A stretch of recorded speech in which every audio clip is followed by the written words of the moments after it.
Right, coming up on my show now, I'm in great company because I'm very pleased to interview Fast, Frank, and Naim from a band, FLC, also known as Fun Loving Criminals, who have had a successful career over the last four decades or so. Welcome to my show, all three of you. It's nice to have you on board on an interactive interview right now. Thank you, Danny. How you doing, my friend? Yes, good. How are all three of you? Good, thank you, my man. Really good, beautiful day, and it's a pleasure to be here with you.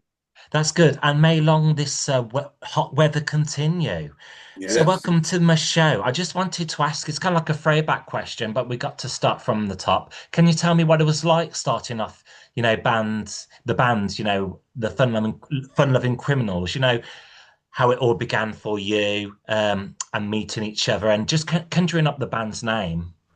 Yeah, well, I was young. I was working in nightclubs in New York City and started the band with Huey. And then we were, happy with the mix of all the genres of music, which kind of summed up what New York City meant to us. So the name of the band was taken after a graffiti crew, the Fun Loving Criminals. And we started, got really lucky where the UK and parts of Europe were really jumping on the sound of the band from the start, which was amazing. So coming overseas, I met Frank in Nottingham, outside Rock City, a great venue up there in the late '90s, and we became good friends. And he started working with the band, and then the drummer at the time had left to go do other projects, and it just made sense to get Frank in there on the kit.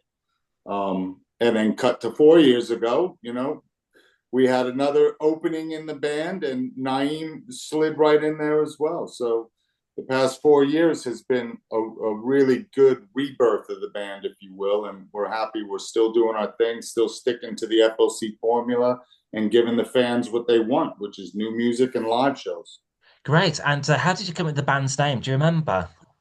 Well, like I said, it was a graffiti crew in New York that was one of the few graffiti crews that was multi-cultured. So, you had black dudes, white dudes, you had Spanish dudes, Puerto Rican dudes, and that was a bit rare. And to us, that kind of symbolized what our music was, which is basically taking little bits and pieces of all different genres of music, whether it's rock or funk or soul or even reggae, Latin music, and kind of sticking it to the foundation of hip hop. Hip hop was the one thing we all sort of loved, equally.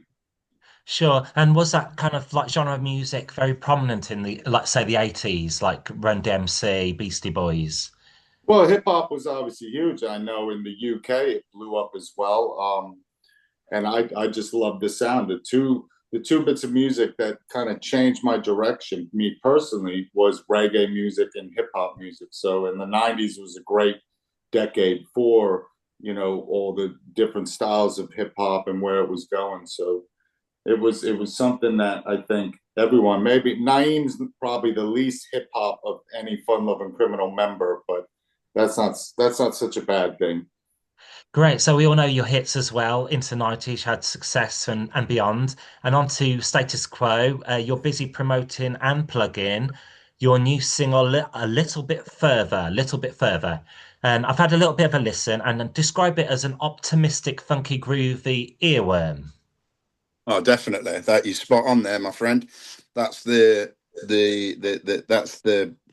basic ingredient of that is a bit of funk disco, a little throwback to the 70s when music was a bit more fun and a bit more expressive. But yeah, it's definitely an earworm, and that's why we went for it for the first single, because you only need to hear it once, maybe twice, and then you're just singing it all day long. So yeah, it's good that you're picking up on what we thought was a good mix for the first single. Yeah. You know a good song when you just press play on the CD or your Spotify or streaming device, and it automatically strikes the chord. You know that's a hit.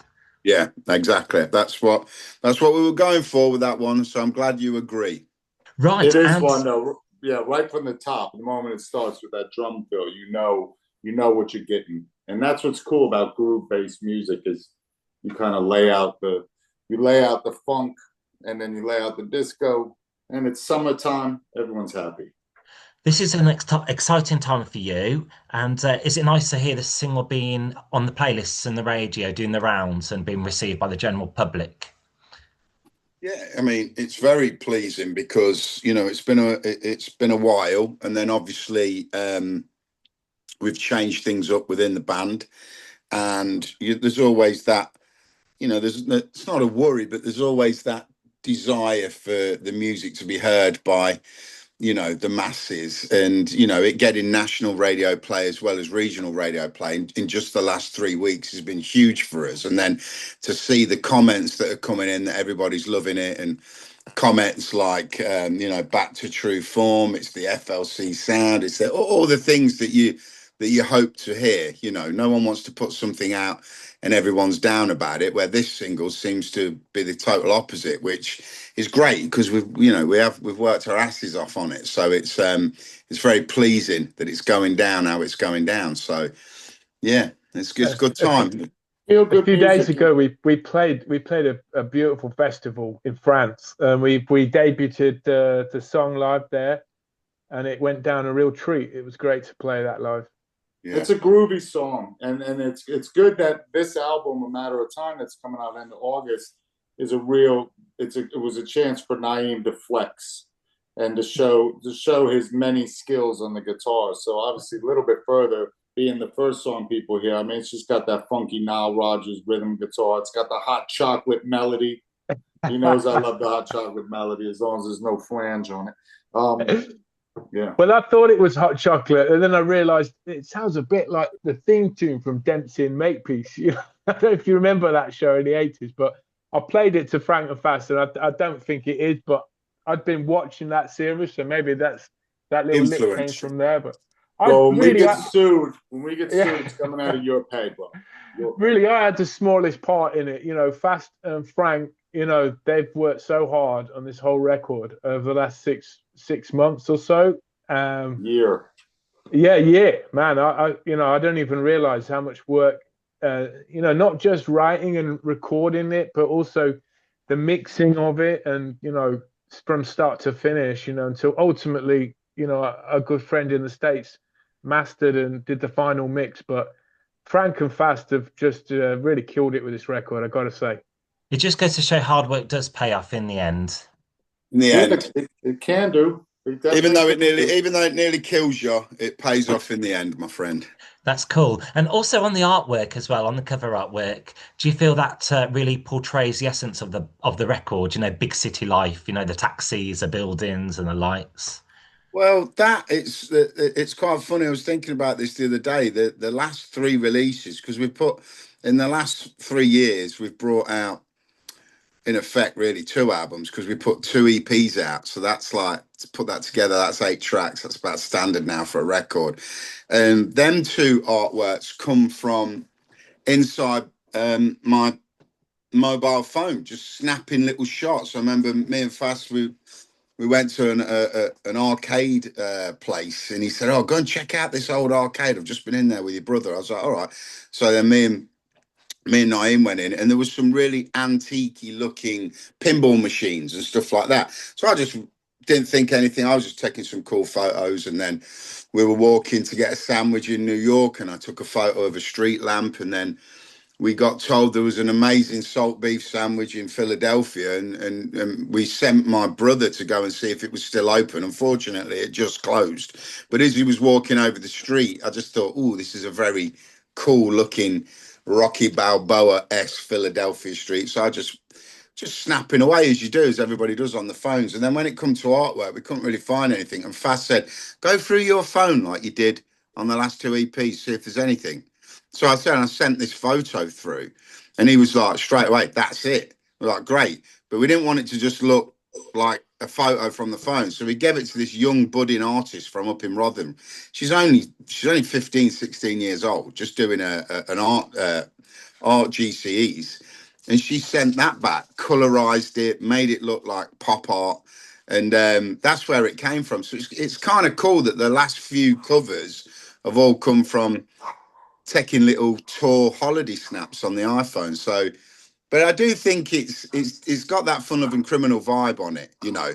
The The colors are cool. It reeks of like a 70s, you know, kind of poster art. So I think it's a good representation of the music. You know, it showed that street looks like it's got several styles, and so is this album. So I think it's a good match, to be fair. And I think back in the day, the artwork was quite an integral part of marketing. You know, when I went into a record shop, if an artwork caught my eye, that really attracted me to the product. Yeah, definitely. I mean, that's, you know, and that's why I think, you know, I personally, I know Frank is not sure about Naim, but we're vinyl lovers because you can actually hold on to something physical as opposed to holding your phone looking at your Spotify screen, which is cool. But there's something great about having a physical product, being able to flip it over, open it up, and read the credits and see photos and kind of learn more about an album, you know, right as you're about to listen to it. And that's kind of seems to be more or less extinct these days.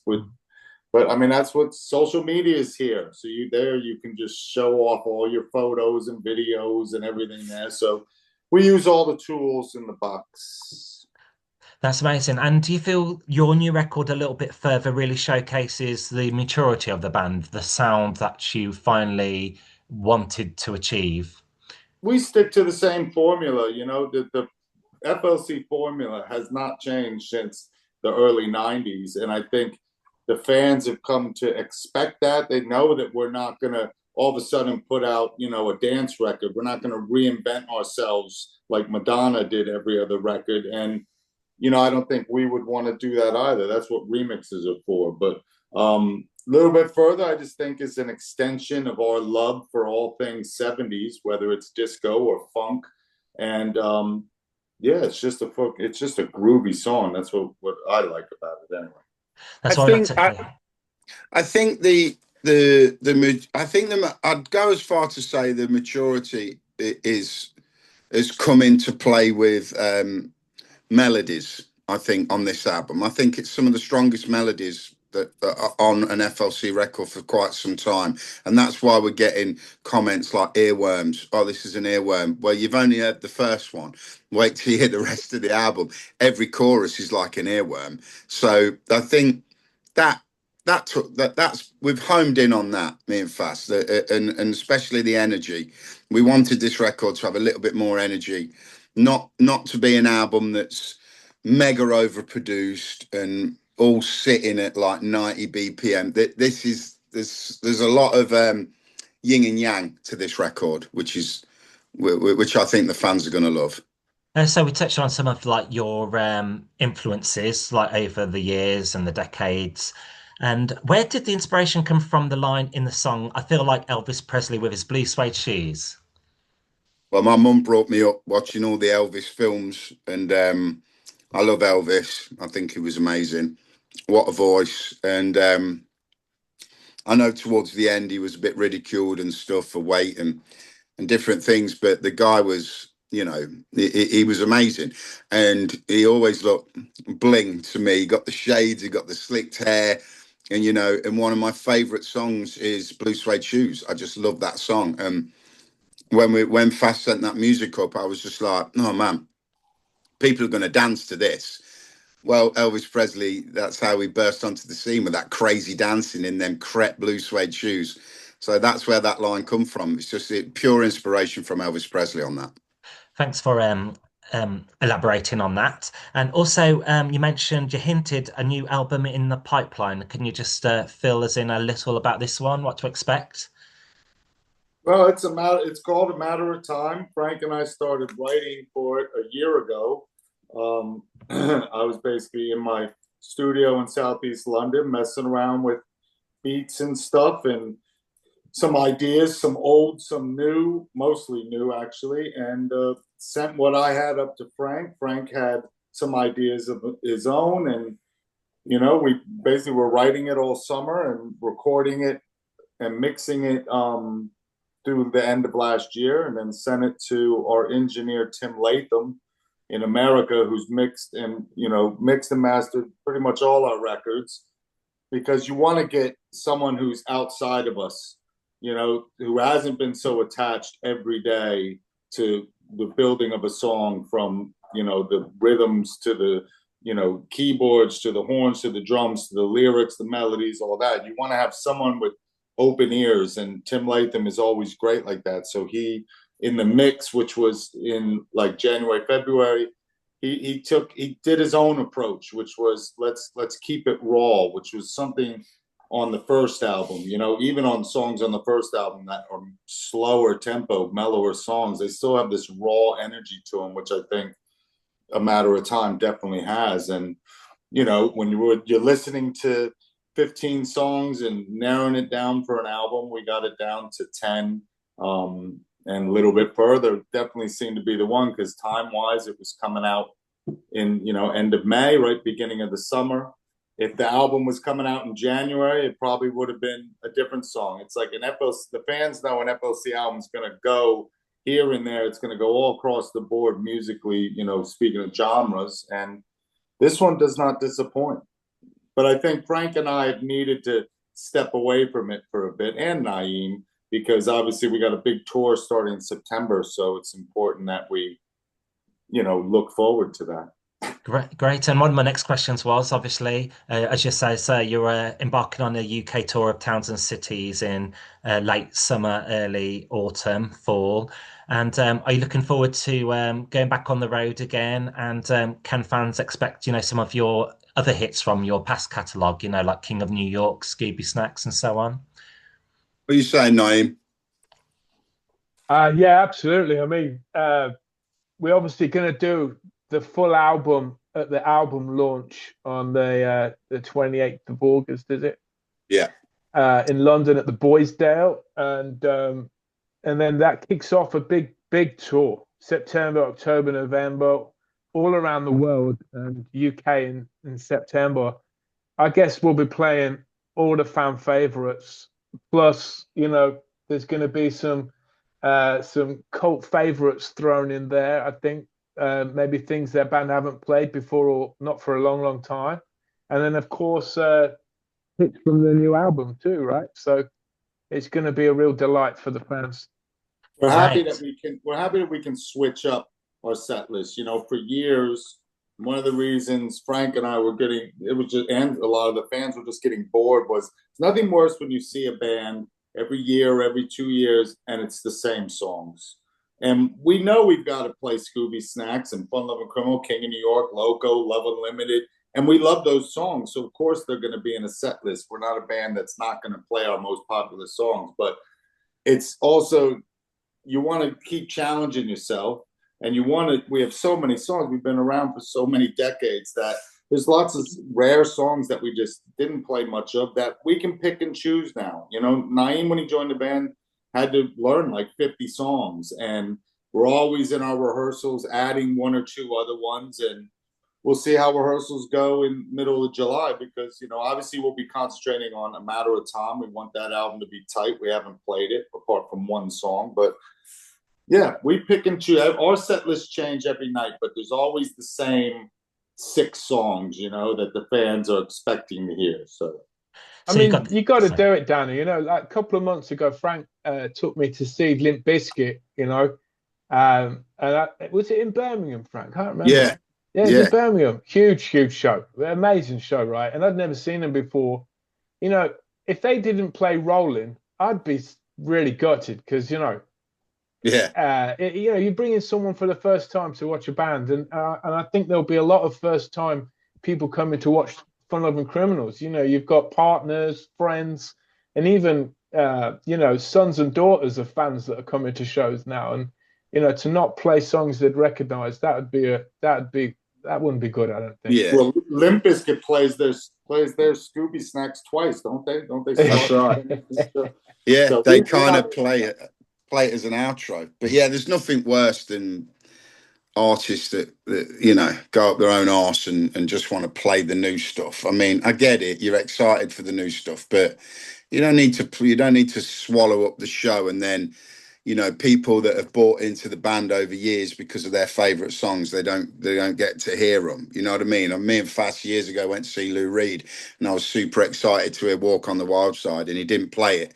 And a fan shouted up to him, you know, "Yo, Lou, play Walk on the Wild Side," and he was fucking completely miserable. He was like, "Oh, you've really spoilt my night." I thought, "You arrogant bastard." Do you know what I mean? Like, these Yeah, are it's not people. about.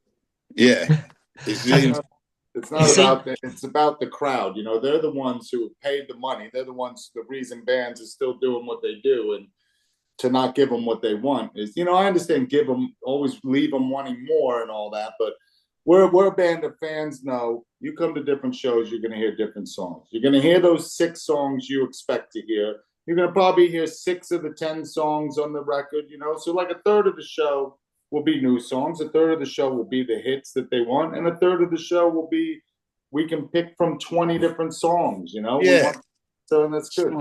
We can play Steak Knife and all kinds of stuff. Save the Baby. Can't wait for that one.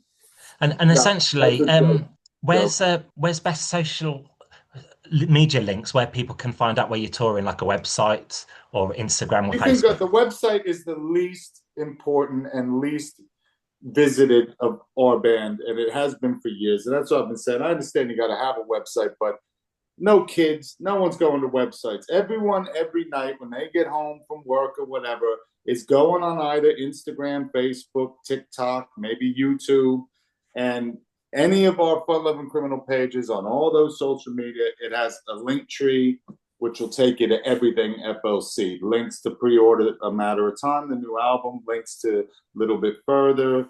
You know, YouTube is great for a lot of video stuff, and you can get clips and stuff. So that's, yeah, we're everywhere. So it's a really busy year for you guys because you've got a documentary coming out later this year as well. Yes, that comes out. The premiere for that is in my hometown of Leicester on the 10th of September, Dan. That's 10 years in the making, and it heavily covers my time from meeting Fast way back in the, you know, in the mid-90s. And it's just a story about a kid from the wrong side of Leicester just trying to make his way through to, you know, becoming a rock and roller and touring and having that lifestyle that I always dreamt about, which on paper I probably wouldn't have, you know, shouldn't really have managed, but did alongside developing bad mental health as far as anxiety and fear and depression and things like that. So it's a very it's a lot of blood, sweat and tears gone into that, and I hope people get to see it. And if you keep your eye on the socials as we get closer, there'll be some ticket links where you could actually be a part of the world premiere that's happening at the Phoenix in Leicester on the 10th of September. So I really hope people get behind that, and especially young budding musicians that want to know what it's really like, because sometimes you have to be careful what you wish for. It's not always that hour and a half that you see on stage. There's a whole lot of bollocks that goes with it that can take chunks out of you. So yeah, I'm looking forward to people seeing it. Like I say, 10th of September for that. It's called To Be Frank. Great. We'll look forward to that one. And speaking of like younger generation and Generation Zers, is it really refreshing to see like, you know, the 90s appealing to like, you know, the next wave of like ages? Yeah, it's a great decade. A lot of my favorite music, you know, what came out in the 90s, whether it, you know, was hip hop or even a lot of the kind of mix mash of rock and different styles of music. I mean, I'm personally a 70s and 80s person mostly, but you know, the fact that like people always get nostalgic for things 20 years previous, you know, like now everyone's reliving the 90s, and we'll see what happens in the 2030s if everyone's reliving the 2010s. I know I won't, but Me neither. And just wrapping up now, and I know New York, you've always had an affinity for the place. Has that always inspired like your songwriting? I mean, it has back in the early days when we were young and I was, you know, living in New York and we were just starting the band. Obviously, all our experiences then from hanging out and working in nightclubs and stuff, they went into the stories of FLC's music. I think over the years, especially recently, you know, we're much older, much wiser, much more experienced, and you know, to write songs and to write lyrics and stories about New York when we haven't lived there for 10 years would seem a bit, you know, phony. So we're writing from the experiences that we've had, you know, whether it's up to now or recently. And I think it still works, because I think as long as that FLC formula is there, you know, the storytelling can change. Well, Yeah, that's amazing. True. I just want to say thank you guys for a great interview and answering my questions. You've been all stars, all three of you. We've had Fast, Frank, and Naim from the FunLovinCriminals join me on today's radio show and podcasts. Thanks for your contribution on today's show, and the very best with your new project tour, new single, which is out now, a little bit further, and upcoming album, which is released in the summer coming up. Thank you so much, Danny. You take care. Appreciate it. It's been a pleasure. All the best. Thanks, Danny. Take care. Bye, guy. Bye. Goodbye. Bye.